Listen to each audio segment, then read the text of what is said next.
aminareo rehetra ny riavana ny fahasoavana sy ny fiadanana avy amin'Andriamanitra ray sy Jesosy Kristy tompontsika. Amen. Ankatoavy ny didin'i Jehova dia ho velona ianao.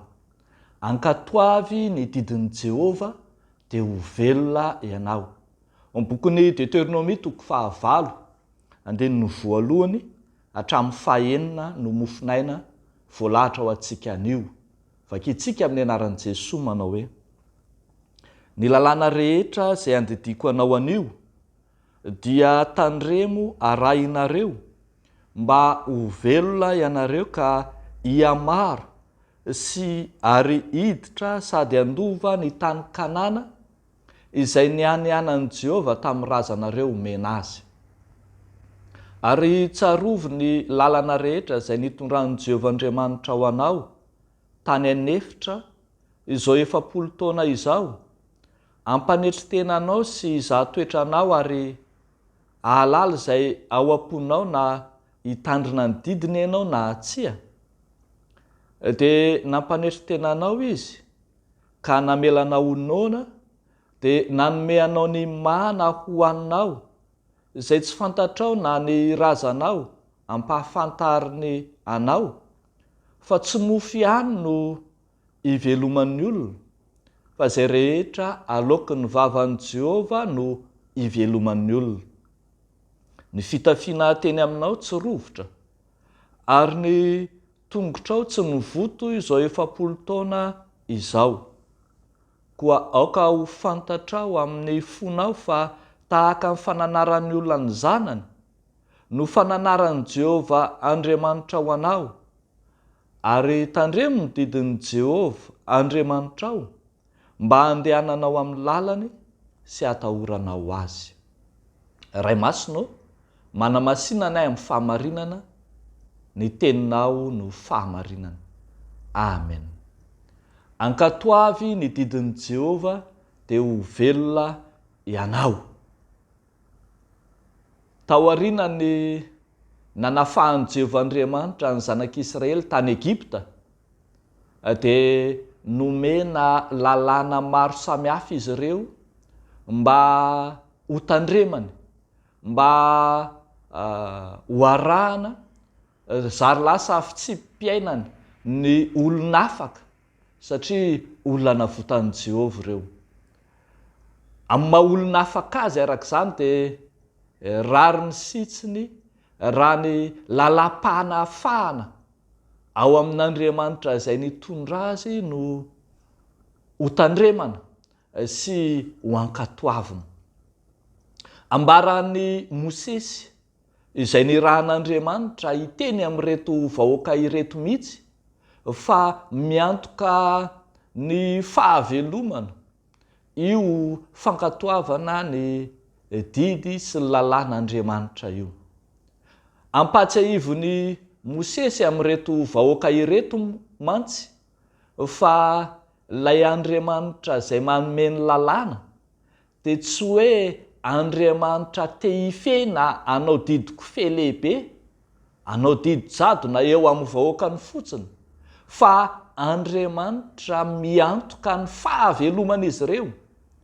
Io Andriamanitra io no efa nanafaka azy tany Egipta teo ambany vahoan'ny Farao sy ny miaramilany.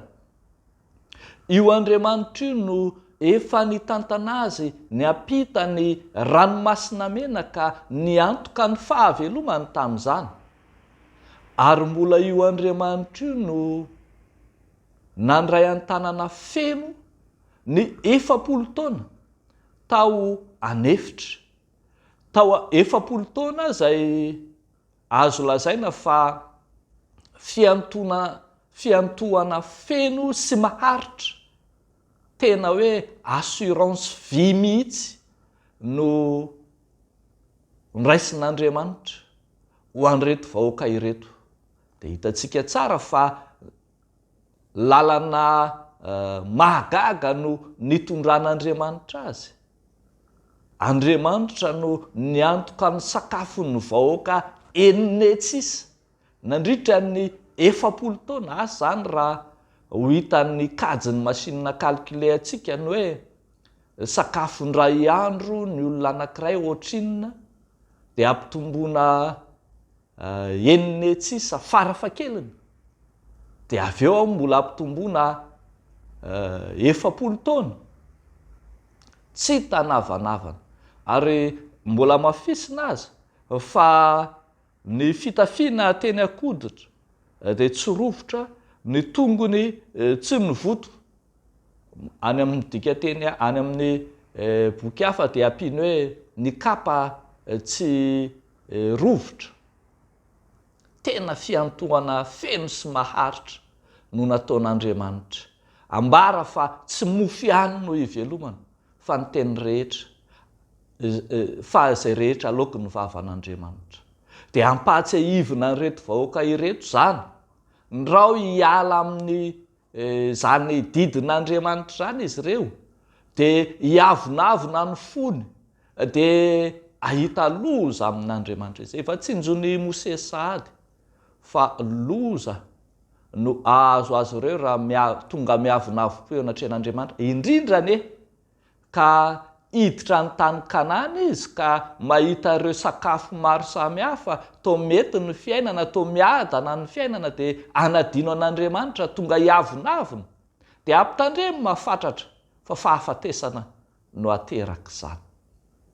Ry havako malala ao amin'ny Tompo ao amin'ny fankatoavana ny sitrapon'Andriamanitra no misy ny fiainana ampianary ny tenin'Andriamanitra isika ampianary zao soratra masina zao tsika ankato ny sitrapon'Andriamanitra ny lalana izay hitondran'Andriamanitra atsika na ho amin'ny fifaliana na sanatria fizahan-toetra na fisentoana satria Andriamanitra manana planina ho anao mandrakariva ka ny fanarahanao ny planin'Andriamanitra no mahavelona anao.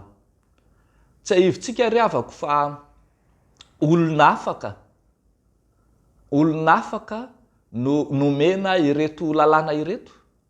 Lalàn'ny olona afaka io zany fanarahana lalàna ataon'ny olona afaka tsy hitovy velively amin'ny fanarahan-dalàna atao itediavam-pamonjena sanatrian'izany fa tena hoe hiainana ny fahafahana ao amin'ny Tompo.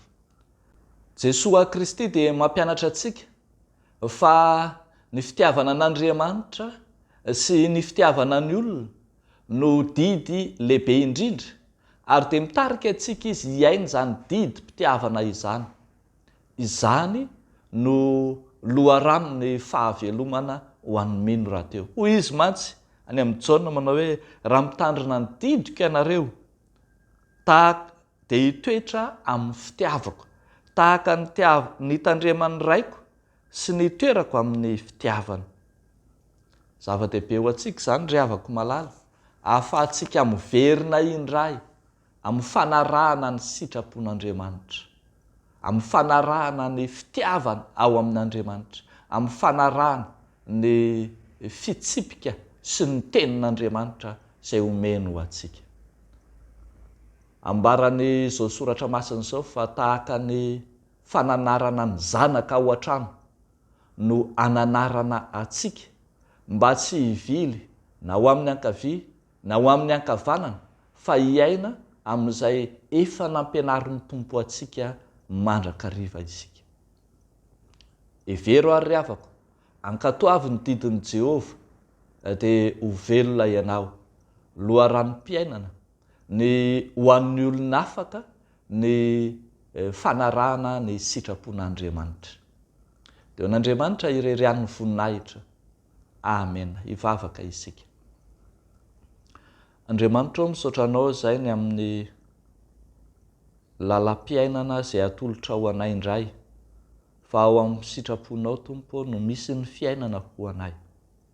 Isaoranay anao ny amin'ny izay nikolokoloanao sy nikarakaranao anay tamin'izay lasanay rehetra izay ary misaoranay anao ny mbola fahavononanao hiantoka amin'ny hoavinay rehetra. Izay kosa Tompo vonina anaraka ny sitraponao, ny fitondranao, anaraka ny fitsipikao, araka izay hita ao amin'ny teninao.